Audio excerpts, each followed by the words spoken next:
Hi, Vijay is Easter en so mense wat nie in sy bord kos het vandag nie, Vijay. Ek dink so aan hoe die Here vir ons almal gesterf het. Oh, en ek is nou diep in die skuld met die vislenings weer hierdie maand. Maar okay, it's quite fine. Blessings will come, and whatsoever. En wie's die mense wat hier aankom nog gaan klom lekker kinders. Ek sien wat het ek hier vir die kinders nog oor.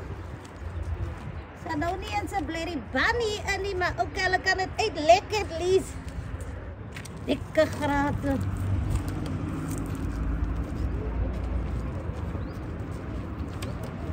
Hi, hallo. Hallo, Cookie. Hallo. How's the Easter, right? Good. Hi, you know the life is so hard, man. Ek het maar nou net vir julle 'n paar gratietjies nog oor, man, vir Easter. Auntie Cookie, but you said we're gonna get fish. Where's the fish? That's just bones. Ja, man, Cookie, where's the Easter eggs? You there? No Easter egg. not this year, man. Die skuld is nog te hoog, man. What must we do with it? Moes nou man het graad, man. Die Here sal julle weer seën. Cookie. Ons kyk maar, o, julle is so kon dankbaar. Ons kyk maar weer aan die jaar vir die Easter. Thank you.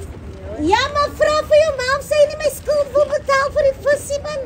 Asseblief, man, het 10 aan julle is genoeg.